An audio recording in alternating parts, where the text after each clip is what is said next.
What's going on, guys? Cryptoic here, back at it again with another video on Era of Conquest. Alright, let's get right into it, guys. There's not going to be a weekly update on server 37 today. That's pretty much just going to be because server 37 is kind of in limbo at the moment. We are currently in zone 3. Yeah, we're in zone 3, getting ready to go into zone 4. It's been, it's been a pretty boring zone. The following week we had just pretty much primed up to start fighting against AJE, and unfortunately things didn't work out in KOH, so we ended up leaving. We joined AJE and completely destroyed what was left of KOH and KOR. So we've kind of just been destroying all of their territory the last week or so, and it's honestly pretty boring. That's definitely one of the biggest things that I wanted to try to avoid, back in that server. When it comes to player retention and making the server fun, I guess you can say, it's a little bit difficult to do so if you are a little too aggressive, which is definitely something that we're seeing now. The aggression it kind of kills off the server, and it makes for really boring zones, when there's nobody to PvP against, it definitely makes things a little bit more boring, that's for sure. So most of the time you're just kind of standing around not doing anything, kind of hoping and waiting for somebody to kind of come out of their city to attack you. So it's kind of annoying. It's kind of annoying and it's kind of boring. So there's not going to be a very big update there. There's I want to say that there's another 8 days left before we actually move into the next zone, or before that pass opens up. So we still got quite a bit of time in limbo. But that's kind of part of the game, man. It happens on just about every single server, unfortunately. That's one of the things that I've been trying to work on, making it better so that alliances stay active. That there's things to do, and definitely one way that you can do it is just by setting up like common PvP grounds. Go ahead and use this as an example. So today's video is going to be focused on the preparation period going into Purgatory, or the pre 1.5. So this game doesn't just enter season 2. First, you're going to enter season 1.5, and before you even enter that, you enter this period called Purgatory. Before I even go a little bit further into the Purgatory, I wanted to talk about how you can create a safe space to PvP among each alliance. When you get into that zone 3, or honestly you should probably be doing it in every single zone. And this again is just to kind of keep player retention, keep people active, keep people fighting, leveling up their heroes and whatnot.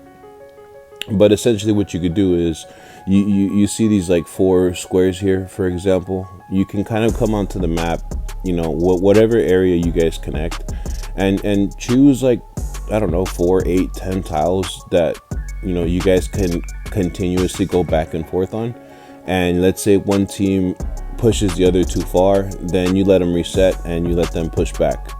So this is just again to keep player retention, man, to keep things fun, to keep your alliance busy, actually playing the game, versus if you are in a dead zone like we are in our other server. We've taken all their territory. I mean, obviously this isn't the same area, but it just as an example, like we've taken all their territory, and there's not really many players playing anymore.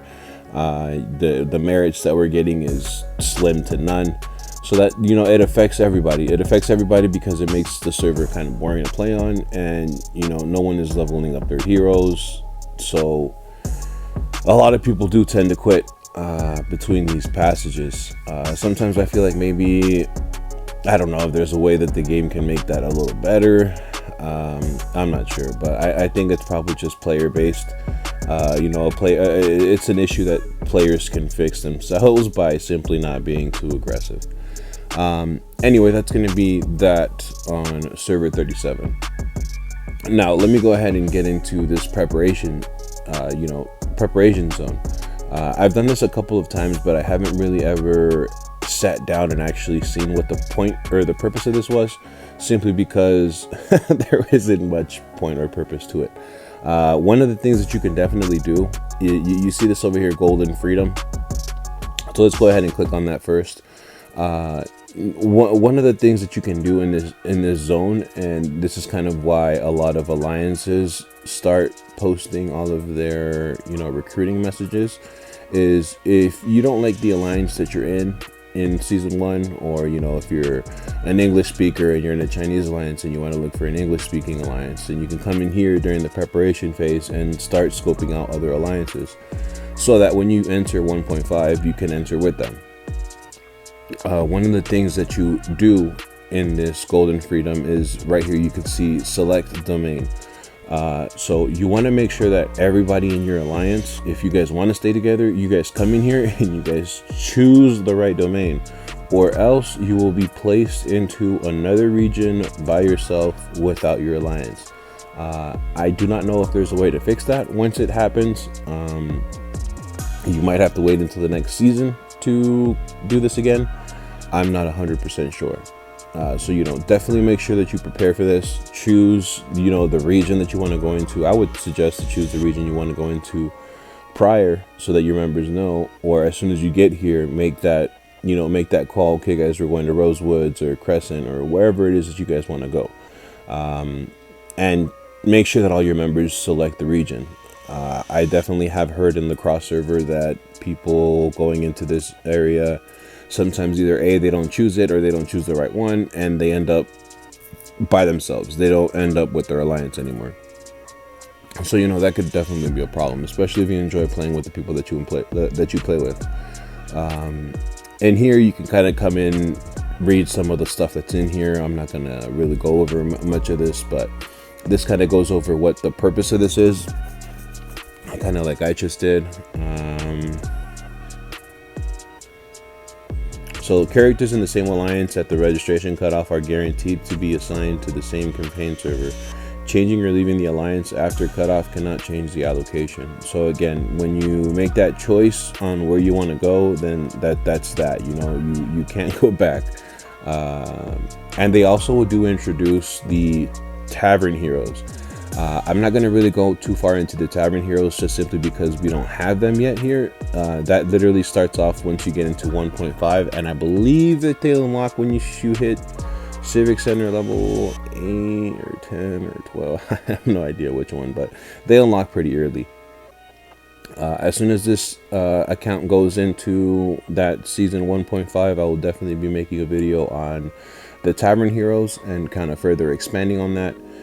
Even though I'm not too experienced with them yet, but I'll definitely take a deeper dive and figure them out, so I can hopefully give a better explanation. Anyway, let's move on to Legendary Challenge.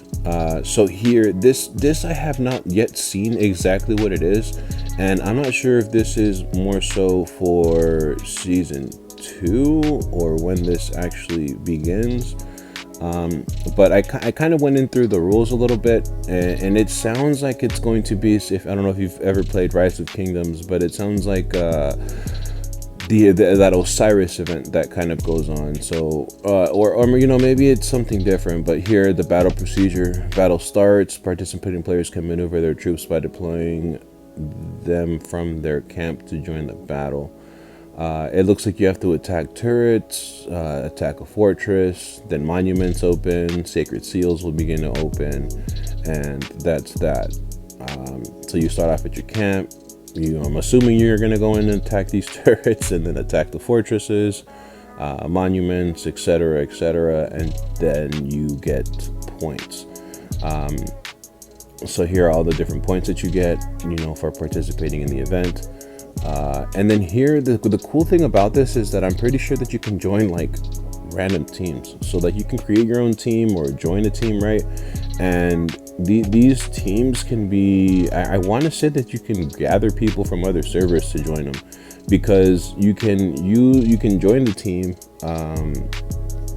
and you can literally choose any team that you want, or you can search for the team, so this is something that's pretty cool. And again, I don't really know how it works, but it's something that could definitely be very cool and intriguing once you get a little bit further into the game. Anyway, we're going to go ahead and keep moving forward, because that is kind of all that I really have to talk about there. So you could join a team, you get rewards for participating in the events. So definitely check this out, read the rules, get a better understanding of it. And yeah, we're going to keep going. So the next thing is the season shop. These are very important. You kind of have to see who it is that you're going with, or what hero it is that you're working on, prior to coming in here and selecting something, because every single one of these weapons is specific for a hero. So here you can see the exclusive skill that Guan Yu upon crafting the weapon Chilling Blade. When Guan is equipped, I can't really read the rest of it, but every single one of these gives something specific for each hero. For example, this one gives something to Saladin. This one is going to give something to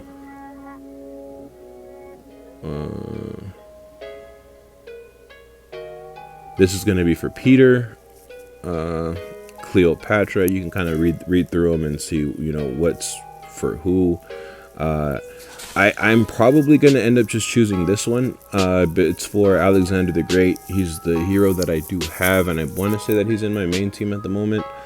I heard that by season 2 you're able to transfer stars from 6-star heroes to 5-star heroes. So I think what I'm going to be doing is I'm going to be transferring Charlemagne's stars to maybe Richard, and working on a Richard Peter team. So I could either come in here and choose the Peter sword, or I can come in here and choose the Alexander sword, or the Richard one. I believe that Richard has one as well.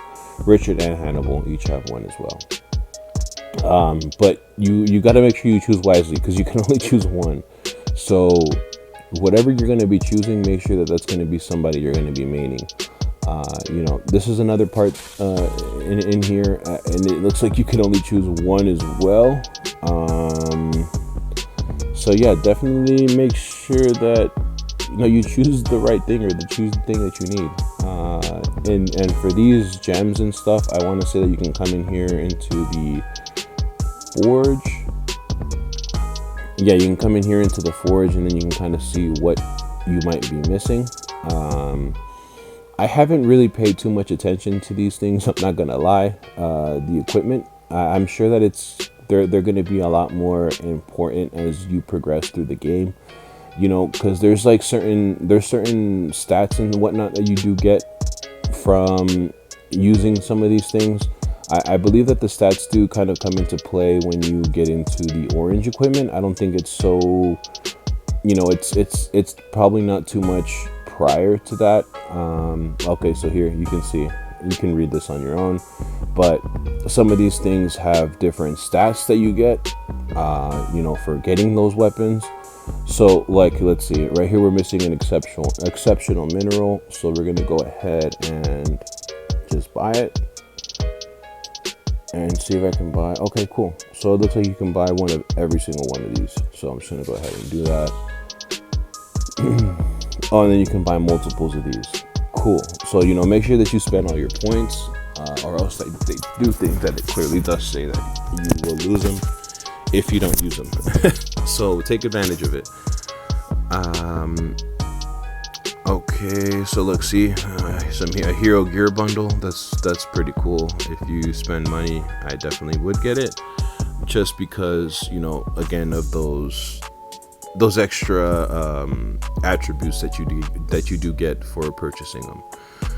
Anyway, let's continue moving forward. You have this little mini event, war mobilization. I'm assuming this is kind of just like those black crows that kind of pop up periodically. you do get an advantage right here. So 15,000 of each can only be used within the campaign. The item will be cleared once the campaign ends. Used to select one of the following rewards. I do not think that this is very worth it. It's 100 gems and you only get 15,000 resources. But again, if you are a spender, when you get into season 1.5, past the purgatory period, it is kind of hard to get resources. I'm not gonna lie, early on, unless you're wasting all your attacks on the lower level resource fields, which again I do not recommend you doing. You want to start clearing the level 12s before you start using those orders. Same procedure as zone 1. And I think that's it there. So that's going to be it for the war mobilization. You can donate, you get declarations. Let's go see what the declarations are for. It looks like there's like a prep period or something like that. Yeah, these aren't showing up, but they must be like war fortresses that you're able to attack when you're in this purgatory period, or I'm not really sure. It might be something that kind of pops up after. Oh, look, there the camps are. Okay, so you can declare war just like on the fortresses in season 1. Let's go ahead and check some benefits. I don't think anything changes in here really. Over here, the troop preparation phase, though, you do get some points, you get some rewards and whatnot for accomplishing these tasks and getting these chests. So I definitely do recommend you spend some time, and this is kind of the only real thing that you could do in this zone. So I definitely do recommend to just go ahead and accomplish those tasks, get those extra rewards and whatnot. And yeah, call it a day. There are also season rewards. Okay, here they are. Season points. This is what you get for participating prior. I think we ended up winning the throne. So we got a bag full of goodies. Season settlement rewards. Achievement stuff that you get. You get these, the frames, the emojis, the tags. These are all different things that you get for participating in the season. I think you definitely need to hit Civic Center level 25 in order to get some of those rewards. So here I clearly missed out. This isn't an account that I really focus on as much, but I am having a little bit more help getting some of these accounts in order so that I can start posting a little bit more content throughout several servers and not just server 37. One of the exciting ones is, I think it's going to be like server 33, 34. I do have 3 accounts there that we are starting to level up again and refocus on. So that should be somewhat exciting when we do get to that point.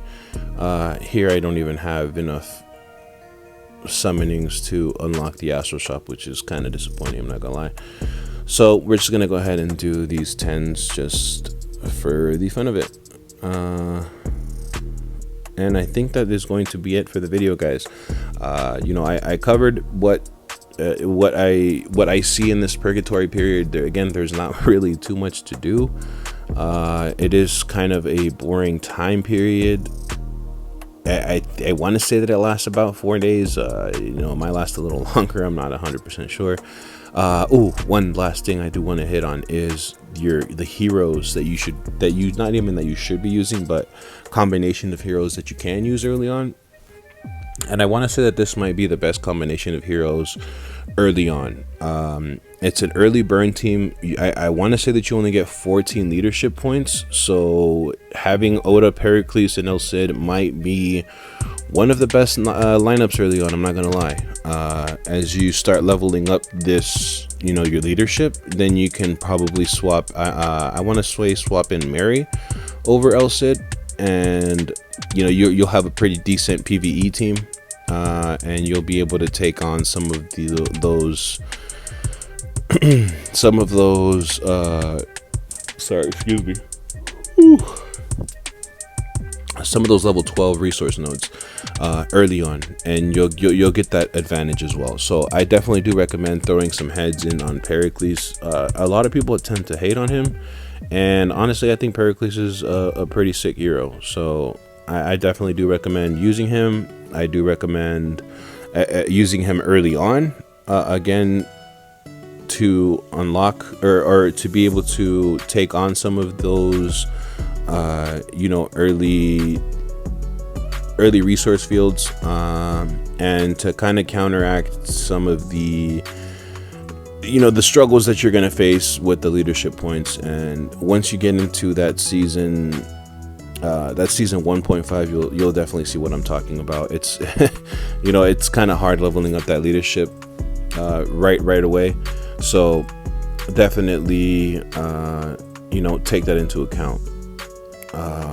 So here I'm just gonna go ahead and equip Oda with these things, because I'm gonna probably be using Oda. And yeah, guys, that is going to be it for the video.